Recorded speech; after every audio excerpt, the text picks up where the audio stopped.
welcome back to a painting session with me today.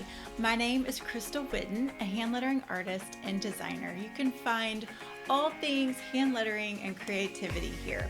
I'm working on a canvas background today that we're going to paint and use a template from the Scripted Faith Collective. So as we jump in, make sure that you're subscribed and leave a comment on today's video and let me know if this is a project that you think you would give a try. All right, let's go.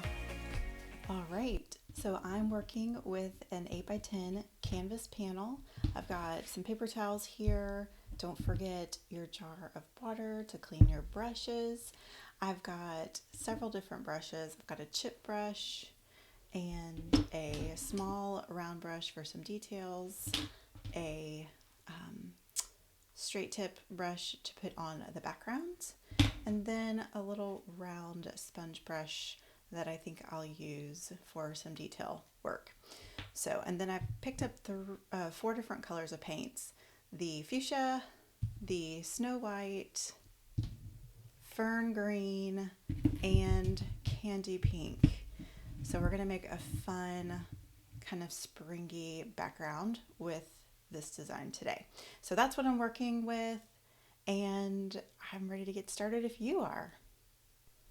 Well, technology got in our way there, and the camera completely quit recording while I was putting on the first layer of paint. So when I realized it, I stopped. And so we're going to start again.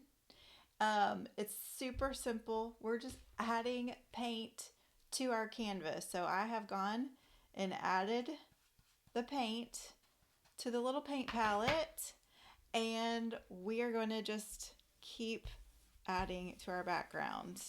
And you can see, because this side has dried now, that it was a little streaky, so it was going to need a second coat anyway. So make sure that you get plenty of paint and take your time, but this is like super quick, super fast, easy kind of thing where you could just slap on a background, let it dry, and then come back to it after it has dried and do a second coat. Or you can use a hairdryer to speed it up and have it go a little bit faster. But I'm going to go ahead and finish this first coat, and then I'm going to add a little bit more over here for the second coat, so you can kind of see how the coverage just starts to blend in so much better, so you don't have those streaks. So let's fast forward this to where it's dry, and we can get going on the next part of our project. All right, now our background is good and dry. So I am going to grab my chip brush, and it just has these real uneven bristles on the end. So what I like to do is give it a little bit of texture in the background. So I added the pink to my palette here, and I'm just gonna lightly, ever so lightly, dip the tips of this chip brush into the paint. Just get a little bit on the ends there. You can see that.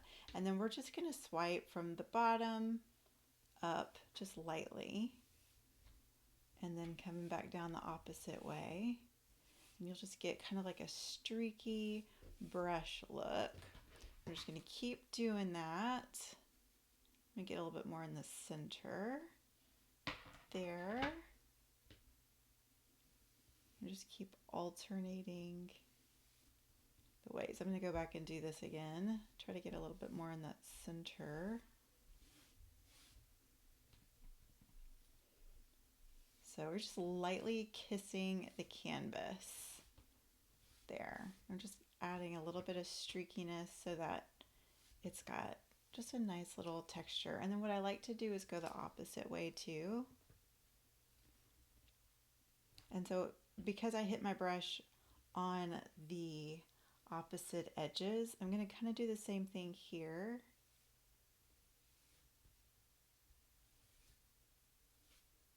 So it kind of puts an emphasis on the alternating ends.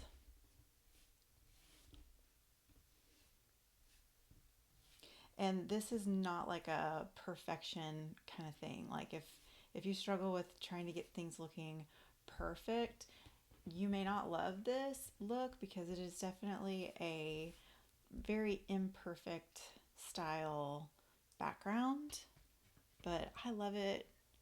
It just kind of makes the background look a little bit more interesting, and I think it's pretty forgiving.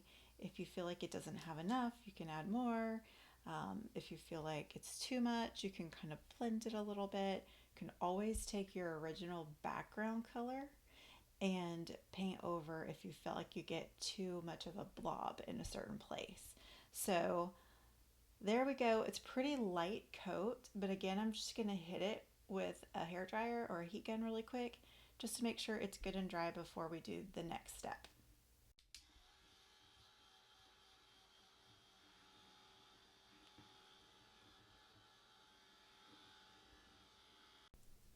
All right, so now for the fun part. We get to work with our template. And so a template is super helpful because you don't have to worry about coming up with the design on your already painted board. You know that it's centered, you know that it's going to look good because you've already pre-approved the design because you chose this template. So we're going to actually be using something called graphite paper, and I'm going to use black graphite paper today because I want you to see my tracing lines, and it's a little bit hard with white tracing paper. They do make paper like this in white, and I'm going to be using a white paint pen, and so I would highly recommend that you use white, and I will link both the black and the white below so that you can choose based on the colors that you're planning on doing. But I'm using black so that you can see the tracing lines with the camera. So that's basically the reason for that. But I'm just going to go ahead and we're going to trim out all the white here with some scissors so that we're not having to deal with all this extra white space, and we can actually see how to center our template. All right, so now I've got the template here. I just kind of eyeballed this to get it into the center, and then I used just a little bit of washi tape to tape that down so that it won't shift around on me. You can also use painter's tape. A lot of times I do use like that blue painter's tape, but you're just wanting enough to secure it to the top so that you're not dealing with your paper shifting, because that will completely mess up your trace. And then I cut down my graphite paper just a little bit so it was easier to work with and I could see my board underneath my canvas panel. That way I am, making sure that I can see that it's centered. So I'm just going to slide that graphite paper. My rooster is crowing at all times of the day, all the time. He wants everyone to know that he's here. But I'm sliding this graphite paper up under there. And I like to reuse this graphite paper. You can buy it for pretty inexpensive and then reuse it a bunch of times. So you don't even have to worry about getting a new fresh one every single time. It will work over and over and over, and I like to use them multiple times. So once you've got your graphite paper there, let's quickly though talk about which side to put it on, because you do not want to spend the time tracing your design and then it not actually transferring because you had it on the wrong side. So the darker waxy side that you can kind of feel is what goes down on your canvas panel, and then the lighter, more matte side is what faces up.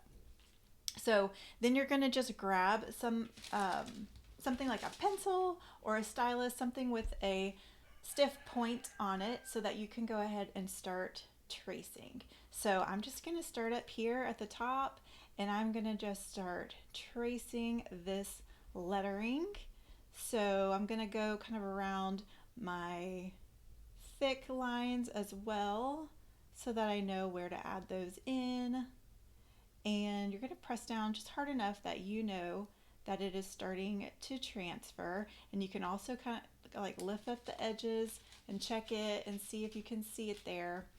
Um, but if you are a little bit more comfortable with hand lettering and you've done it some and you know where those thicker lines are supposed to be, you don't even have to take the time to do all that.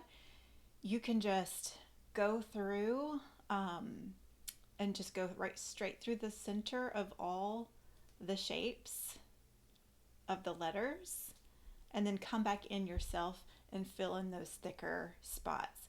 But if you want to, you know, just trace those thicker lines, I can understand that too, because then you know exactly where you're supposed to color in all of that. So I'm going to go ahead and just trace all of this. And listen, this is a great way to just kind of mellow out, chill out your brain a little bit, listen to a podcast or some music while you're doing this, because it's just almost like it frees your brain up and it's very relaxing. You don't have to think too hard, which is nice.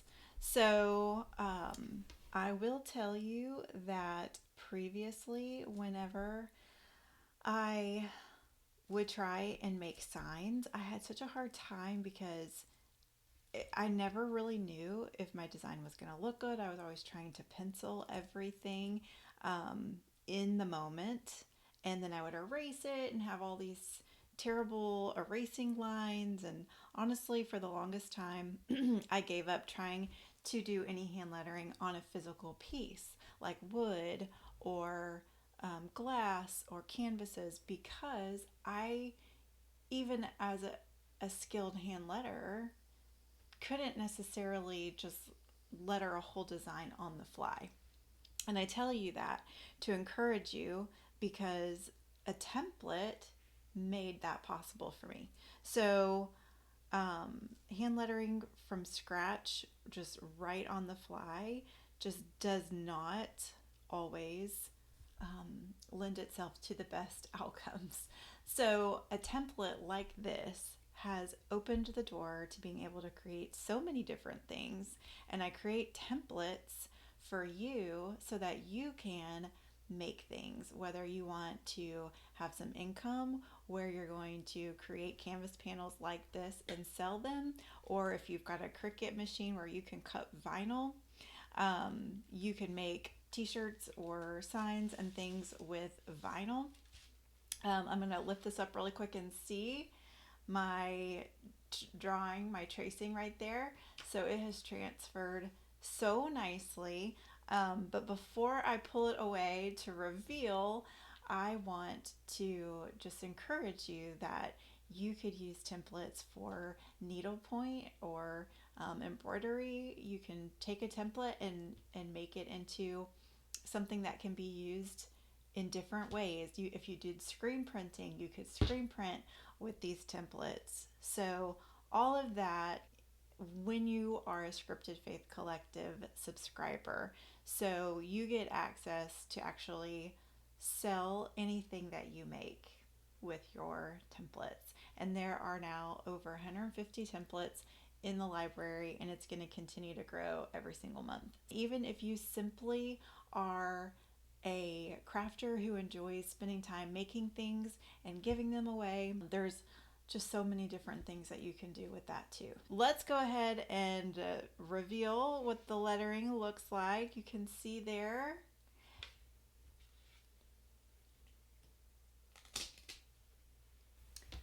The next step, we're using this Posca paint pen, and you can see I already started it there at the top. I'm having some tech difficulties right now, so my camera keeps cutting out on me, but I started tracing this with a white Posca, and I'm using the 3M, which is the fine tip, and the white is covering up the black lines so nicely. So I'm not having to fight too much with that, and it's not streaking or anything with this particular background color. So all you got to do is just follow your lines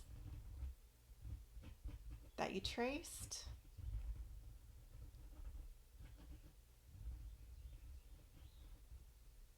And if if your ink is kind of slow in coming out, you'll just want to give it a little bit more of a shake. I usually have a little scratch piece of paper off to the side where I can press it down. I'll use my finger for right now and just get that ink flowing a little bit more. And if you're seeing a little streakiness, then you'll want to let it dry and then go back over it for a second coat. So if it starts to lose some of its ink flow and it's a little bit see-through, just give it a few minutes to dry before you try to go back over it. Otherwise, it's kind of like when you are painting a wall and it just removes the paint. The more you work at it and try to cover it up, it keeps moving it around.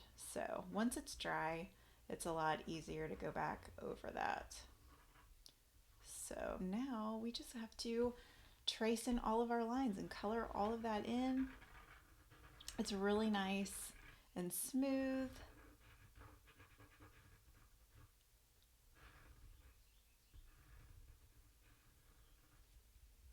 All right, I'm gonna go ahead and keep working at this. You can follow along, but I'm gonna speed it up just a little bit so that you don't have to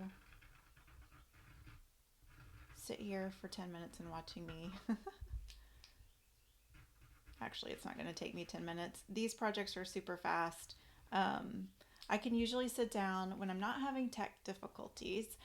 I can usually sit down and do a canvas panel in maybe 45 minutes, maybe 30 minutes if I already have the background painted. Sometimes it's just painting the backgrounds and letting it dry. That is the part that takes the longest. So if you were to say like, hey, I want to make several of these for gifts, or hey, I want to make several of these and put them in my booth at the local craft store, then you can just paint a bunch of backgrounds, let them dry, and then come back in and do the lettering all at once. And that is just a much more efficient way to do these in bulk.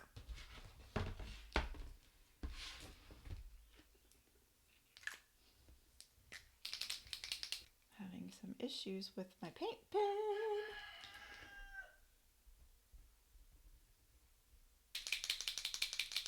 I think my paint pen's a little bit drying up.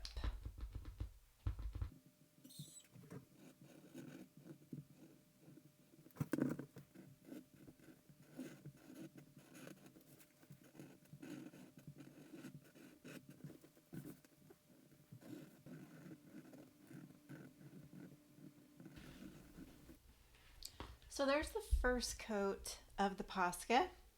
I'll go back over that and kind of sharpen it up just a little bit after it dries the first time. And then we've got these cute little stars that I want to be sure that I add in that. And you can either leave them open, or you can color them in and darken them a little bit.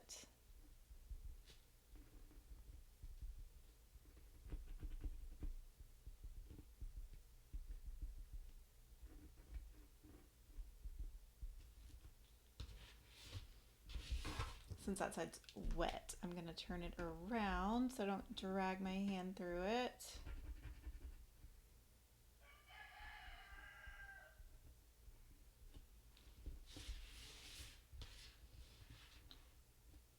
There we go. I'm going to use this apple barrel paint pen to go back over this and just kind of thicken it up. This one has more of a medium tip to it, and I want to just thicken up that monoline just a little bit. So we're going to just go back over that, give it a little bit more. I don't want it to lose its monoline look. So we got to be really careful to just go over it very straight and not add any thickness anywhere to any side of it.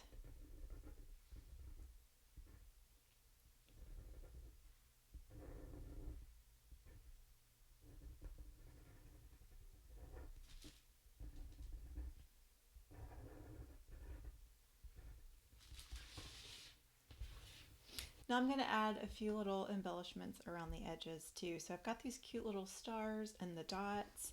And so how about if we do a little bit more of that as a little border. So this I am just eyeballing because it's obviously not part of the template, but we have the look of it already there for us to kind of take a look at.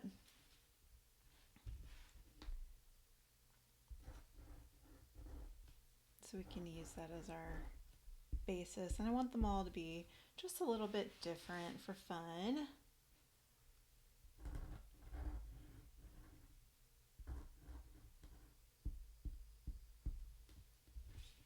There we go.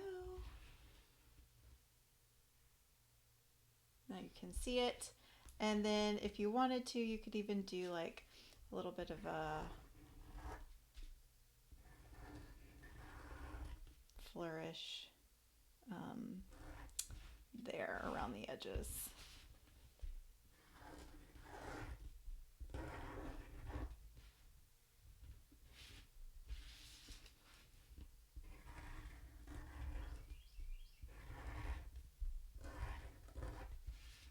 And again, I'm just kind of doing them all different, but just giving it a little bit more movement and interest. And that looks so cute, I think.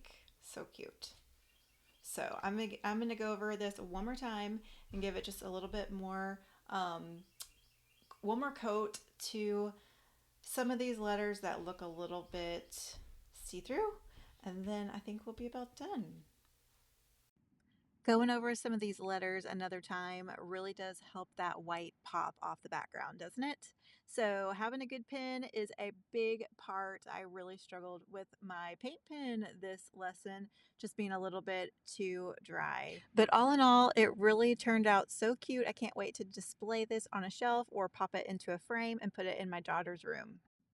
What would you make with this template? Leave me a comment below and share with us what you would love to do with this.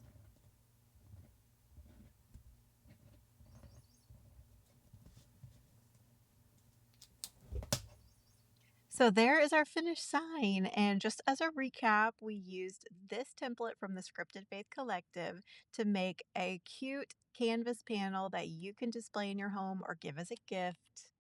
And remember, you get a bunch of different file types inside the collective, so you can actually create anything that you put your mind to with your creativity. I would love to see what you come up with. Thanks for hanging with me today through my technical difficulties. I will see you next time. Until then, keep creating, keep praising the Lord through creativity. All right, bye now. Thanks again for watching. Please hit the like button if you enjoyed this tutorial and subscribe so you don't miss any future projects like this one. I've got a lot more fun things to come. See you next time.